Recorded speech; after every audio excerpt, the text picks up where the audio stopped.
जब कोई नहीं आता मेरे हनुमान आते हैं, मेरे दुख के दिनों में वो बड़ा काम आते हैं। दोस्तों, आज इन्हीं पंक्तियों को चरितार्थ करती हुई एक बहुत ही सुंदर सच्ची घटना आपके लिए लेकर आई हूँ। सभी हनुमान भक्तों को मेरा राम राम।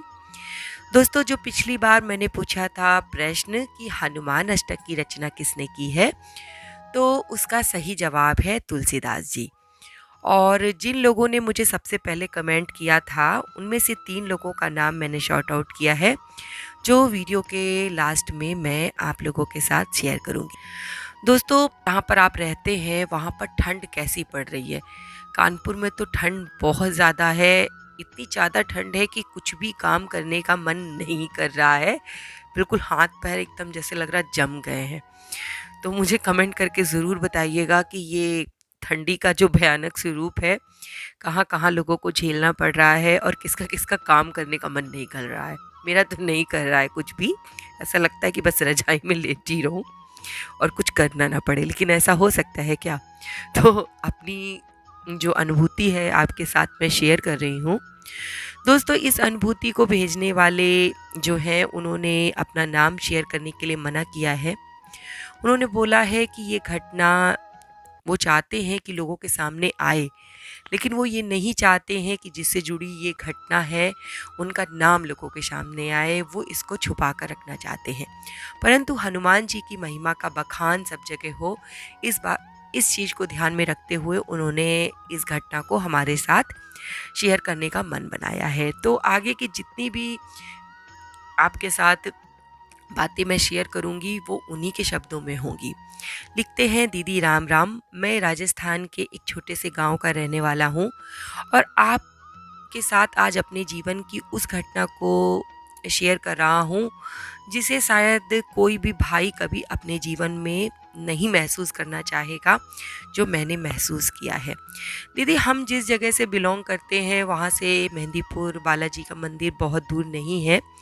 तो हमारे जो पिताजी हैं वो अपने समय में, यानी कि जब वो अब इस समय तो वो वृद्ध हो गए हैं तो वहाँ पर इतनी सेवा नहीं कर पा रहे हैं, लेकिन जब वो स्वस्थ थे तो उनका हर महीने का था कि वो बालाजी मंदिर जाते थे और साल में एक बार सवा महीने वहीं रहकर बालाजी मंदिर परिसर की सफाई वगैरह किया करते थे और सेवादार का काम किया करते थे। ऐसे ही उनका जीवन यापन हुआ और इस समय वो काफ़ी वृद्ध हैं और बालाजी की कृपा से लेकिन स्वस्थ हैं और मज़े में हैं। दीदी, ये घटना 2018 की है और हमारी बड़ी दीदी की शादी थी। मेरी बड़ी दीदी किसी और लड़के से प्यार करती थी जो दूसरे धर्म का था। हमारे घर वाले इस चीज़ को बिल्कुल भी तैयार नहीं थे कि वो उस लड़के के साथ शादी करें। और बिल्कुल, आप तो जानते हैं कि शहरों में दीदी ये आम बात है कि लव मैरिज हो जाती है, लेकिन हम जिस गांव से बिलोंग करते हैं वहाँ पे इस तरीके की घटना होना, और राजस्थान के एक ऐसे क्षेत्र से हम बिलोंग करते हैं जहाँ पर मान सम्मान इज्जत का बहुत ध्यान रखा जाता है और लड़कियाँ वहाँ पर बहुत सलीके से रहती हैं। लेकिन पता नहीं मेरी बड़ी बहन कैसे इस फेर में पड़ गई और उसका एक लड़के के साथ अफेयर शुरू हो गया। मेरे पिताजी ने उससे नहीं पूछा कि शादी के लिए कि तुमको ये लड़का पसंद है कि नहीं, क्योंकि मेरे पिताजी बहुत कट्टर स्वभाव के हैं। उन्होंने शादी उसकी तय कर दी।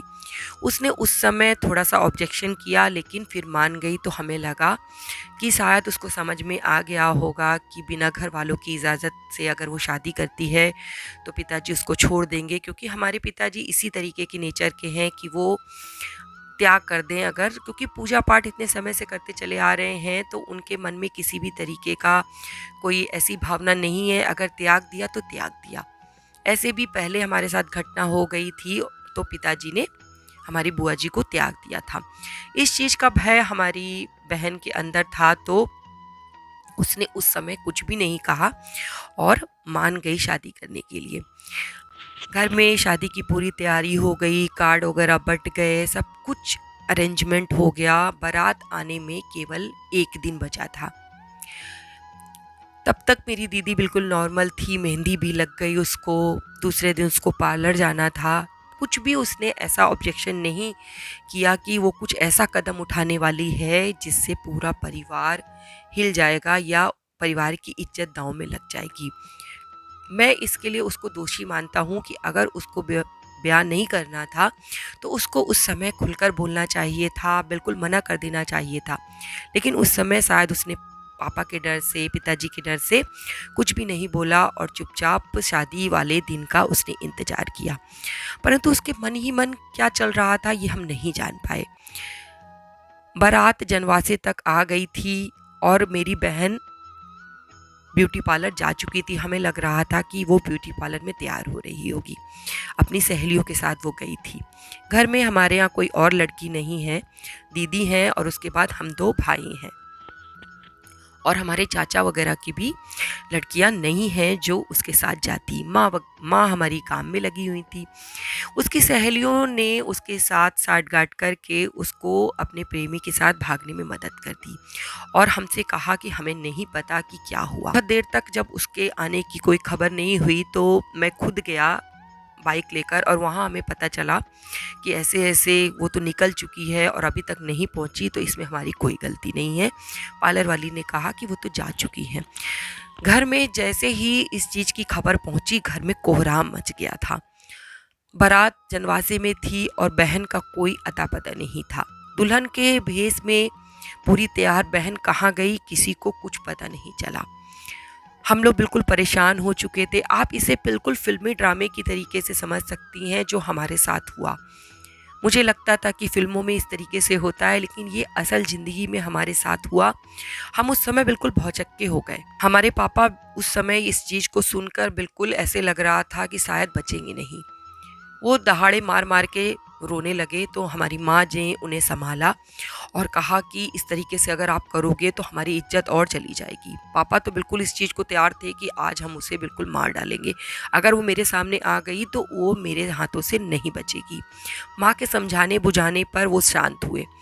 लेकिन अब ये सवाल उठ रहा था कि घर की इज्जत आखिर कैसे बचाई जाए। बाराती जनवासी में थे, मेहमान घर में भरे हुए थे।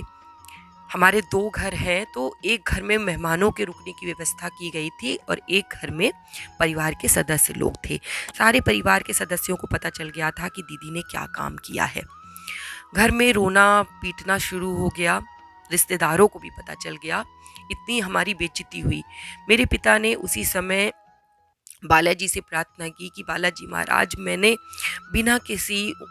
बिना किसी लालच के, बिना किसी मांग के आपकी अगर सच्चे मन से पूजा की है तो मेरी बेटी को आप इसी समय सद्बुद्धि दीजिए ताकि वो अपने आप लौट कर आए। और हम अपनी बहन को ढूंढने के लिए लग गए अपने दोस्तों के साथ।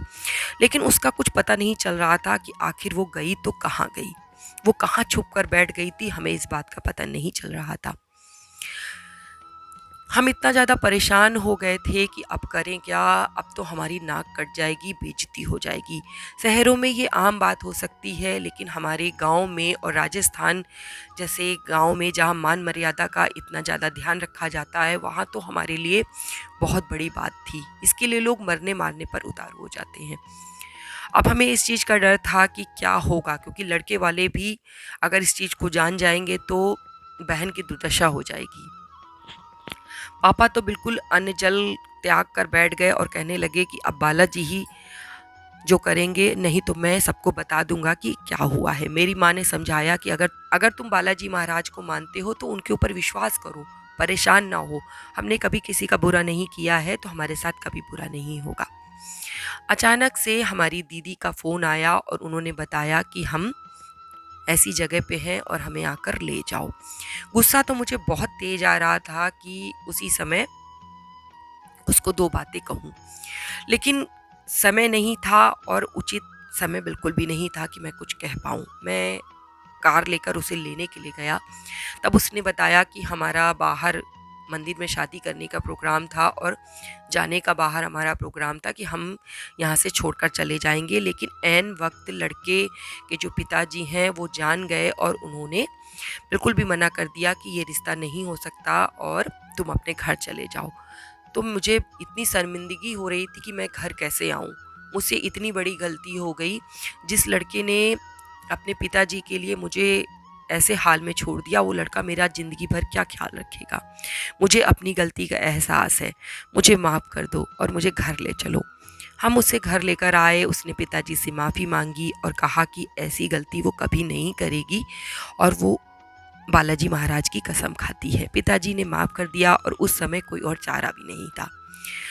बाराती जो थे उन्हें कुछ बात पता नहीं चली थी, क्योंकि हमारे परिवार के लोग बहुत अच्छे हैं और सभी ने इस बात को दबा कर रखा।